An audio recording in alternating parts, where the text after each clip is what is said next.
నమస్తే welcome to S9 TV 24/7 news. నేను మీ ఆదిత్య. ముందుగా బులెటిన్ హెడ్లైన్స్. గొంతు ఇన్ఫెక్షన్తో యశోద ఆసుపత్రిలో చేరిన మంత్రి కోమటిరెడ్డి వెంకటరెడ్డి. ఏపీలో మీచౌంగ్ ప్రభావిత ప్రాంతాల్లో కేంద్ర బృందం పర్యటన. మంచం కింద పడుకొని తుపాకీ పేల్చిన 4 ఏళ్ల బాలుడు తల్లిదండ్రులపై కేసు. తెలంగాణ మంత్రి కోమటిరెడ్డి వెంకటరెడ్డి స్వల్ప అస్వస్థతో ఆసుపత్రిలోనూ చేరారు. ఎన్నికల ప్రచార సమయం నుంచి ఆయన గొంతు నొప్పితో బాధపడుతున్నారు. అది మరింత తీవ్రం కావడంతో హైదరాబాద్ సోమాజిగూడలోని యశోద ఆసుపత్రిలోనూ చేరారు. ఎన్నికల ప్రచారంలో విరామం లేకుండా పాల్గొని ప్రసంగించడంతో ఆయన గొంతుకు ఇన్ఫెక్షన్ అయింది. ప్రస్తుతం చలి వాతావరణం పెరగడంతో ఉష్ణోగ్రతలు పడిపోవడంతో అది మరింత ఎక్కువైంది. ఆయనను పరీక్షించినటువంటి వైద్యులు ఇన్ఫెక్షన్ స్వల్పంగానే ఉందని, ఆందోళన చెందాల్సిన పని లేదని చెప్పారు. నిన్న ఢిల్లీ వెళ్లిన వెంకటరెడ్డి లోక్సభ స్పీకర్ ఓం బిర్లాను కలిసి ఎంపీ పదవికి రాజీనామాను చేశారు. అనంతరం తెలంగాణలోని జాతీయ రహదారులు విస్తరణ చేపట్టాలని కోరుతూ national highway authority of India chairman ను కలిసి కోరారు. హైదరాబాద్ చేరుకున్న తర్వాత యశోద ఆసుపత్రిలోనూ చేరారు. ఆంధ్రప్రదేశ్లోని మీచౌంగ్ తుపాను ప్రభావిత ప్రాంతాల్లో ఈ రోజు రేపు కేంద్ర బృందం పర్యటించనుంది. ప్రభావిత జిల్లాలో నష్టపోయిన పంటలు, ఇతర ఆస్తులను అధికారులు అంచనా వేయనున్నారు. ఈ మేరకు కేంద్ర బృందం బుధవారం ఆంధ్రప్రదేశ్ కు చేరుకుంది.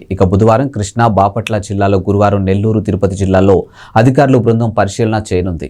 పరిశీలనకు ముందు డిజాస్టర్ మేనేజ్మెంట్ డైరెక్టర్ తో భేటీ కానుంది. 2 బృందాలుగా ఏర్పడి ప్రభావిత ప్రాంతాలకు బృంద సభ్యులు పరిశీలించున్నారు. ఆయా జిల్లాల అధికారుల నుంచి సంబంధిత సమాచారాన్ని తెలుసుకోవాలనుకుంటున్నారు.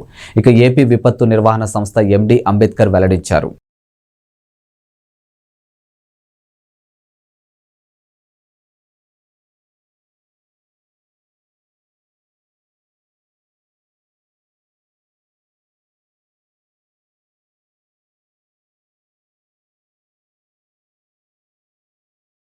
అమెరికాలోని వెస్ట్ మోర్లాండ్ కౌంటీలో ఉన్నటువంటి 4 ఏళ్ల బాలుడు మంచం కింద పడుకుని తుపాకీతో తనకు తాను కాల్చుకుని గాయపరుచుకున్నాడు. ఘటనలో తల్లిదండ్రులు లారా స్టిల్, మైకెల్ లీన్పై జిల్లా న్యాయవాది అధికారులు అభియోగాలు నమోదు చేశారు. ఈ ఘటనపై విచారణ అనంతరం పిల్లల సంక్షేమాన్ని ప్రమాదంలో పడేయడంతో పాటు నిర్లక్ష్యంగా వ్యవహరించారంటూ వారిపై అభియోగాలు కేసు నమోదు చేశారు. ఇదొక విషాద ఘటనని, ఆమోదయోగ్యం కానిదని జిల్లా అటర్నీ పేర్కొన్నారు. ఇటువంటి వారిని నిరోధించాల్సిన అవసరం ఉందని అన్నారు. ఇలాంటి ఘటనలకు నిరోధించాలంటే అందుకున్నటువంటి ఏకైక మార్గం తుపాకులను సురక్షిత ప్రదేశంలో ఉంచడమేనని స్పష్టం చేశారు. ఈ ఏడాది జూలై 6న రోస్టవర్ టౌన్షిప్లో ఉన్నటువంటి గౌడియా డ్రైవ్లోని తన ఇంట్లో 4 ఏళ్ల రోనీలిన్ ప్రమాదవశాత్తు తుపాకీ పేల్చి గాయపడ్డాడు. వెంటనే అతన్ని ఆసుపత్రికి తరలించారు. చిన్నారి ఇప్పటికీ నిరంతరం వైద్య సంరక్షణ పొందుతున్నట్లు అధికారులు తెలిపారు. తుపాకీని లోడ్ చేసి బెడ్రూమ్లో నేలపై ఉంచడంతోనే ఈ ఘటన జరిగిందని విచారణలో వెల్లడైంది. ఘటనా సమయంలో స్టీల్, లీన్ ఇద్దరు ఉన్నారు. తుపాకీ శబ్దం వినిపించిన తర్వాత వెళ్లి చూస్తే కుమారుడు గాయంతో, రక్తమూడుతో కనిపించాడు. పక్కనే తుపాకీ ఉంది. ప్రతి నేరాన్ని నిరోధించలేమని, కానీ అత్యంత దుర్బలమైన వాటిని నిరోధించేందుకు ఓ మార్గాన్ని కనుగొల్సి ఉందని జిల్లా అటర్నీ పేర్కొన్నారు. తుపాకులకు సురక్షిత ప్రదేశంలో ఉంచడం ద్వారా ఇటువంటి ఘటనలకు నిరోధించవచ్చని వివరించారు. తక్షణ మానవతావాద సాయం కోసం గాజాలో ఇజ్రాయెల్ హమాస్ కాల్పుల విరమణకు డిమాండ్ చేస్తూ ఐక్యరాజ్య సమితి జనరల్ అసెంబ్లీలో ప్రవేశపెట్టినటువంటి ముసాయిదా తీర్మానానికి భారత్ అనుకూలంగా ఓటు వేసింది. హమాస్ చెరలో ఉన్నటువంటి బందీలందరినీ బేషరతుగా విడుదల చేయాలని ఈ తీర్మానంలోనూ పొందుపరిచారు.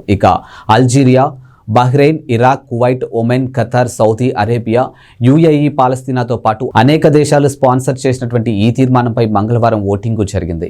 అమెరికా, ఇజ్రాయెల్తో సహా 10 దేశాలకు వ్యతిరేకంగా ఓటు వేశాయి. మరో 23 దేశాలు ఓటింగ్కు దూరంగా ఉన్నాయి. హమాస్ ఇజ్రాయెల్ యుద్ధం కారణంగా తీవ్రమైన మానవతా సంక్షోభం ఏర్పడిందని, పెద్ద ఎత్తున ప్రాణనష్టం జరుగుతుందని ఐరాసలోని భారత శాశ్వత ప్రతినిధి రుచిరా కాంబోజ్ అన్నారు. స్త్రీలు, పిల్లలు ప్రాణనష్టం అధికంగా ఉందని అన్నారు. జనరల్ అసెంబ్లీలో ప్రవేశపెట్టిన తీర్మానానికి భారత్ అనుకూలంగా ఓటు వేసిందని పేర్కొన్నారు. ఈ తీర్మానంలో అనేక కోణాలు ఉన్నాయని, హమాస్ చెరలో బందీల పట్ల భారత్ ఆందోళన వ్యక్తం చేస్తుందని రుచిరా కాంబోజ్ పేర్కొన్నారు. తెలంగాణలో నూతనంగా ఏర్పడిన కాంగ్రెస్ ప్రభుత్వం వడివడిగా అడుగులు వేస్తూ ముందుకు సాగుతుంది.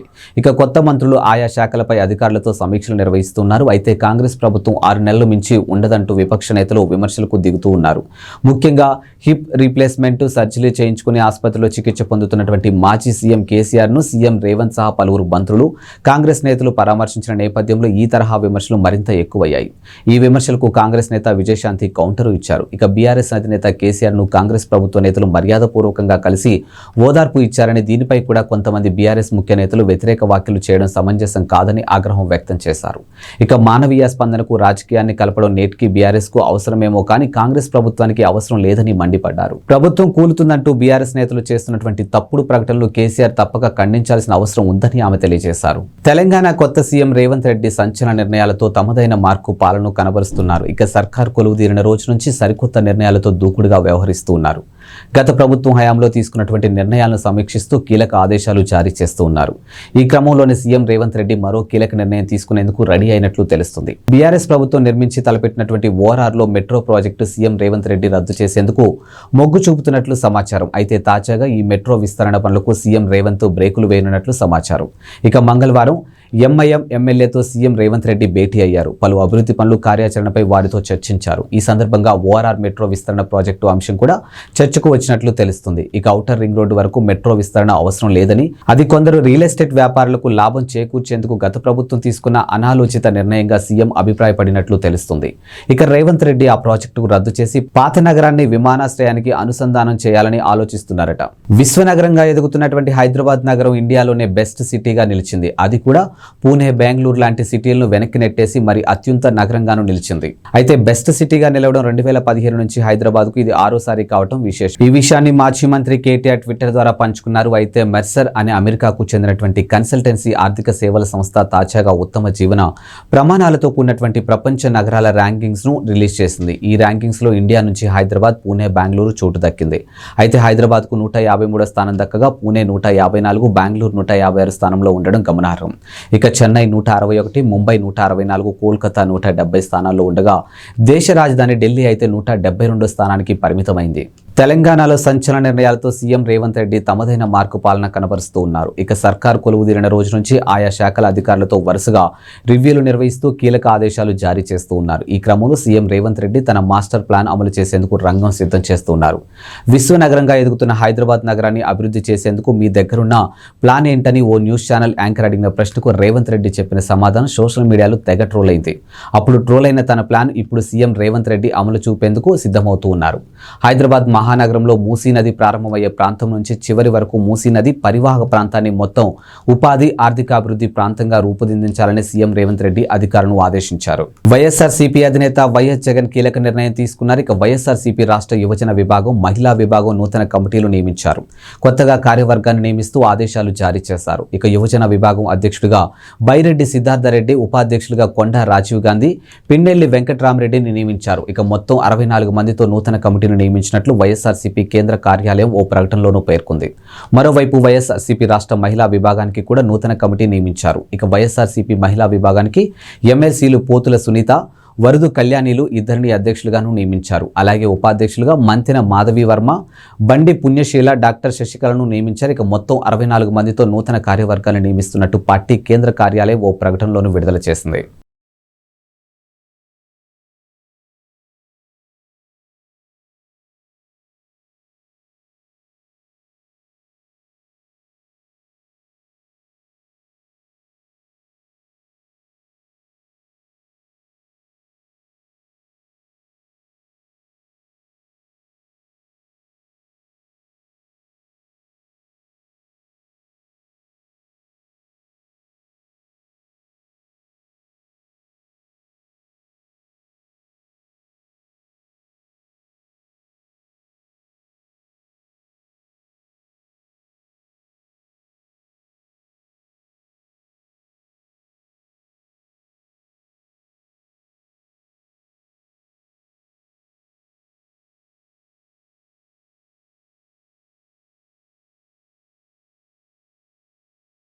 శ్రీశైలం ఆలయ పాలక మండలి కీలక నిర్ణయాలు తీసుకుంది. ఇక దేవస్థానం పరిపాలనా భవన్లో చైర్మన్ రెడ్డివారి చక్రపాణి రెడ్డి అధ్యక్షన సమావేశం నిర్వహించారు. ఆలయ ఈవో డి పెద్దిరాజు 30 అంశాలు ప్రవేశపెట్టగా 28 అంశాలకు సభ్యులు ఆమోదం తెలిపారు. ఇక ప్రధానంగా మహాక్షేత్రంలో సామాన్య భక్తుల కోసం 200 వసతి గదులు కూడినటువంటి సముదాయాన్ని 52 కోట్లతో నిర్మించేందుకు ఆమోదం తెలిపింది. ఇక శ్రీశైలం క్షేత్ర పరిధిలో ట్రాఫిక్, పార్కింగ్ సమస్యను అధిగమించేందుకు టోల్ గేట్, నంది సర్కిల్ మొదలైన చోట్ల 38.50 లక్షలతో ఫ్రీ కాస్ట్ సెంటర్, డివైడర్ డివైడర్లు ఏర్పాటుకు అంచనాలకు గ్రీన్ సిగ్నల్ ఇచ్చారు. అంతేకాదు 29 లక్షలతో క్షేత్ర పరిధిలో పలుచోట్ల సీసీ రహదారుల నిర్మాణానికి ఆమోదించారు. శిఖరేశ్వర ఆలయ ప్రహరీ బండపరుపు సిమెంటు రహదారి పనులకు 49 లక్షలు కేటాయించారు. ఇక సిద్ధారామప్ప జంక్షన్ మలుపు వద్ద 15 లక్షలతో పనులు చేపట్టాలని, కళ్యాణకట్ట వద్ద 13 లక్షలతో మరమ్మతులు అభివృద్ధి పనులు చేయడానికి ఆమోదం తెలిపారు. శ్రీశైల క్షేత్ర స్థల పురాణం చరిత్ర క్షేత్ర ప్రత్యేకతను పొందుపరుస్తూ చిత్రాలతో కూడినటువంటి టేబుల్ బుక్ ప్రచురించేందుకు సభ్యులు ఓకే చెప్పారు. ఇవి ఇవాల్టి బులెటిన్ అప్డేట్స్. మరో బులెటిన్తో మళ్ళీ కలుద్దాం. అంతవరకు సెలవు. నమస్కారం.